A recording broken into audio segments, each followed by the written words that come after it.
This may be the most innovative pack I have seen in years. I'm just gonna have to tell you about it when it's not raining.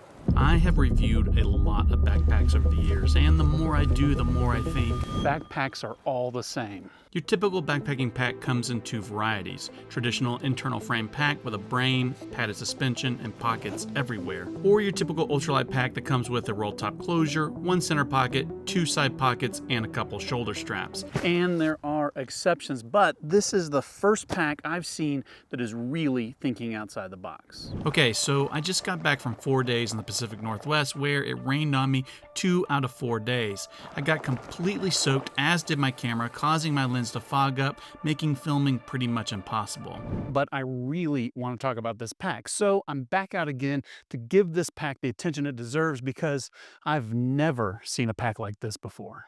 And there are a lot of cool things going on with this pack, but let's talk about the most noticeable thing: these two monstrous pouches on the front. These are called balance bags. The idea is that you place all your smaller yet heavier items in these front bags to balance out the weight in your pack. On a typical backpacking pack, you have all the weight on your back, which, whether you realize it or not, causes you to compensate by leaning forward. The more weight you have, the greater tendency you have to lean forward. Arm packs have sought to balance this out by giving you two generous pockets that don't just attach to the front of the pack. Their weight is directly transferred to the front hip belt through the use of these internal stays. The stays slip into these pockets and are fastened in place, but are still able to move freely with the top of the pack. Now the real challenge here is trying to find enough things that are small enough to fit inside the bag, but also heavy enough to really balance it out. I basically have everything small that I carry in my pack in these front bags, and I still struggle to balance out the weight. Now you can also attach water bottles here, which does help in achieving balance, but for me, I found that I just don't have enough weight in these pockets. But that's not to say that the balance packs aren't working. I noticed during my time in the Pacific Northwest that my pack felt lighter than usual thanks to these balance pockets. So if you are an ultralight snob like me, then you no doubt are familiar with the concept of worn weight. Generally speaking, anything that you wear on your body or even carry in your pockets is considered worn weight and doesn't count towards your base weight. Critics of ultralight like to say that this is cheating, that weight is weight, and to an extent that is true, but worn weight also just carries different. It doesn't put as much strain on your back and your hips, and in general feels less heavy because of where it's being carried. And that is what I found to be true of these balance bags, that because of where they're being carried, they carry a lot more like worn weight, which in general makes your whole pack feel less heavy. Speaking of heavy, if you're looking to ditch a few pounds off your base weight, you really need to check out today's sponsor, Garage Grown Gear. There really isn't anything like them on the internet or the planet. They don't just carry backpacking gear, it's the only thing they sell, and they specialize in small brands. For instance, they just recently started carrying the food and accessory bags from my good friend Devin over at Backcountry Exposure. Think about this for a second. Devin starts making these bags as part of a dream to sell his own gear. He's making a handful of sales here and there off his YouTube channel, but then a retailer like Garage Grown Gear comes and orders 400 bags. That makes a big difference for a small brand like Devin. There are no other retailers doing stuff like that, but it's built into the DNA of Garage Grown Gear. That's the reason I continue to work with them, because I believe in what they are doing. Go support a small business that supports small businesses. You can check them out at garagegrowngear.com or through the links in the description. Now, back to arm packs. Okay, let's get to the main reason why I like this pack: its unique suspension system. But to really appreciate it, I feel like we need to talk about the different types of suspension that most packs have. At the most basic level, you have just a set of shoulder straps.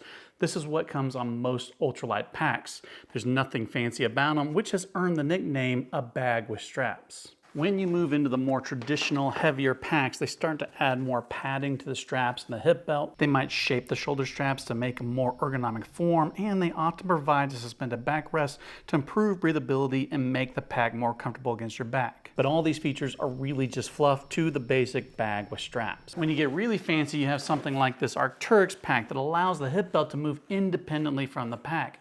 recognizing that your body bends and flexes in a way that a pack typically doesn't. But Arn packs go beyond this and have created a suspension system that is completely independent from the pack. This allows your body to bend, sway, and flex the way it needs to, even with the pack on. Notice how the shoulder straps connect to the pack. Both the top and the bottom are free to move independently of the pack. At the bottom of the pack, there is a rope that is fed through a straw-like tubing that allows several inches of movement. The same is true of the upper shoulder straps. You have this singular stabilizing strap that connects to both shoulder straps, but can move freely with the sway of your shoulders. Instead of fighting against your body as you move, the pack seems to conform to your body more seamlessly.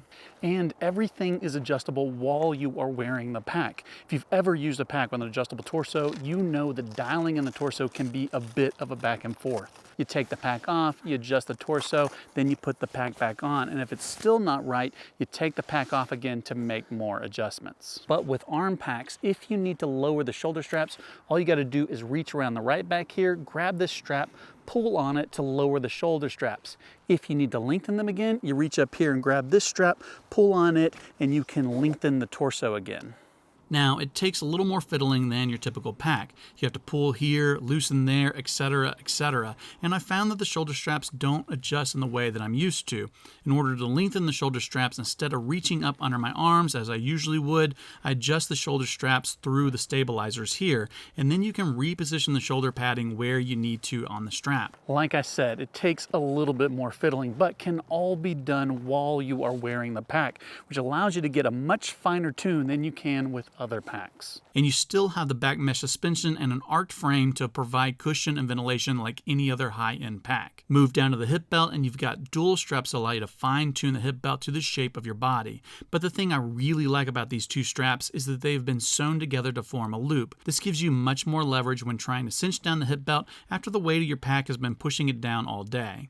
And because the straps are two different sizes, you can easily tell where you are adjusting. Need it tighter on the top strap? Just pull on the smaller strap. Need it tighter on the bottom? Pull on the bigger strap. And then it's a small thing, but I love this unique clip on the hip belt. It seems like with normal packs, I'm always sucking in and trying to be careful not to pinch my stomach or get my shirt caught in the clip. This is an effective, simple solution that still works for what is needed, but doesn't have the same tension and pinch potential of a regular clip. The more time I spend with this pack, the more I love it. But what do you think? Is this the most innovative pack on the market, or is there something better out there? Because if so, I want to know about it. Drop me a comment, like, subscribe, and do all those other things. And as always, thanks for watching.